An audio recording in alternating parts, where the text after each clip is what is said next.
friends, welcome back. Many of you have requested for fermented garlic recipes. So today I am going to show you how to lacto-ferment garlic. We all know the garlic is good for our health, especially in raw form. It is high in antioxidants which can help to boost immunity, and also it can help to reduce the cholesterol. Today I am going to use this garlic which is called Chinese garlic. You can use whatever is available in your area. Smash them little bit and then remove the hard portion from the front side and then peel the skin. Because of the smashing, you should notice 1 or 2 cracks on the garlic, and this will help the garlics to absorb the brine nicely. So this way I have taken 250 grams of cloves of garlic, and now I am taking around 500 ml filtered water. Make sure you are using filtered or distilled or spring water. Tap water might have chlorine or other chemicals which might hinder the fermentation process, so always avoid using tap water. I am going to use 2.5% of salt, which is sufficient for garlic fermentation, and I have taken 500 ml water, so 2.5% would be 12.5 grams salt.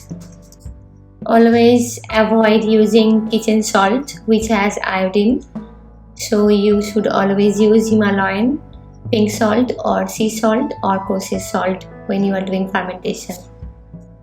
Make sure the salt is dissolved fully in the water before you using. I am going to use some red chilies which will add some spiciness to the garlic. So the taste of the garlics will be little salty, little sour and little spicy. It's very mouth-watering. I will add the chilies first so that it will not float and it will not attract mold or bad fungus, and the garlic will submerge the chilies totally. If your ferments are exposed to oxygen, it will attract mold or fungus. That's why you should always ensure that all the vegetables are submerged in the brine. You can do that by adding a weight on top, or else you can add more and more garlics until the jar is full. The salt has fully dissolved, and now I am going to add the brine in the jar.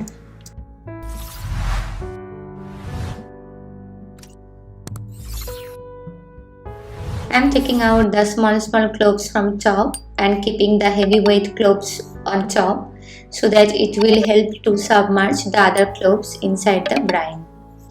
I am not using any fermentation weight or any glass weight from top to submerge everything.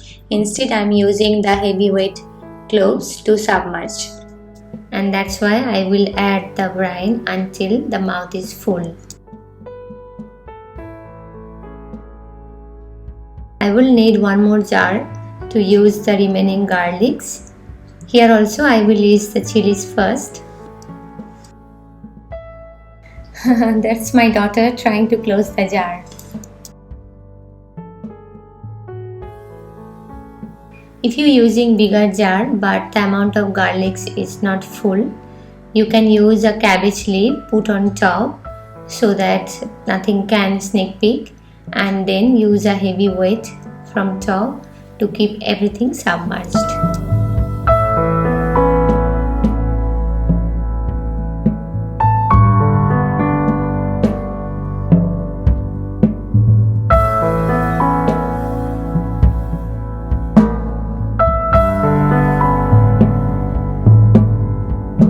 So here I am using a piece of cauliflower which will help to keep all the garlics submerged, and when I close the lid, the cauliflower will be also submerged in the brine. Since I am adding the brine until the mouth, it can actually overflow during fermentation, so that's why we are putting one plate below, so if anything comes up, it will not spoil the surface.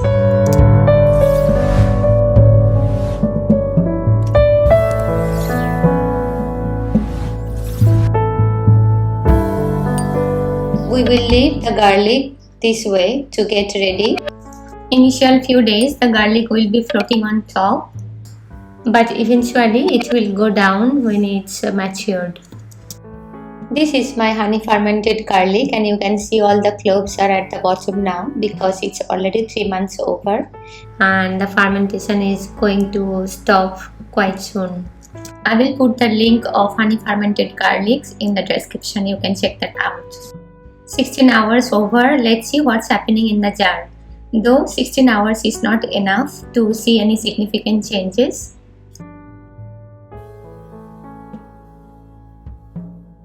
I have kept the jar closed quite tight, and now I'm going to open and see. Wow, you can see so much bubbles inside the jar and the bubbles coming up. So that means the fermentation has started quite actively, and we have to leave this way but have to burp frequently, like once or twice a day. Initially the cloves will be floating on top, but eventually it will go down. The water is also a bit cloudy now, but it will be transparent after a few weeks.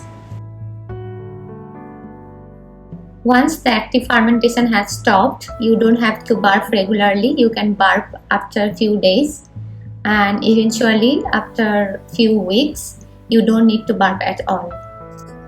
If you want to eat the garlics before 1 month, it will be still very strong, the garlicky flavor and the garlic smell, and also the taste wise the texture will be also quite hard.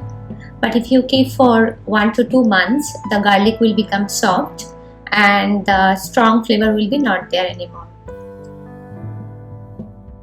Some cloves might turn bluish or brownish, and this is totally normal, nothing to worry. So today is the 16th day, and if you notice, the color of the brine is quite transparent. It's no more very cloudy like before, and it's still not done yet. It will take few more weeks to get ready. So continue to burp occasionally or regularly if you see the fermentation is still active. But after 15 days, the color of the brine is quite transparent. Today is day 21 and the fermentation is still going on, so you have to open the lid and burp occasionally. I will do a quick pH level test. The pH level of the brine should be less than 4.6 because below 4.6 the bad bacteria and mold can't grow. If you notice here, the color is matching with the 4, though the pH level could be more than 4, like 4.2 or 4.5, but it's just 21 days.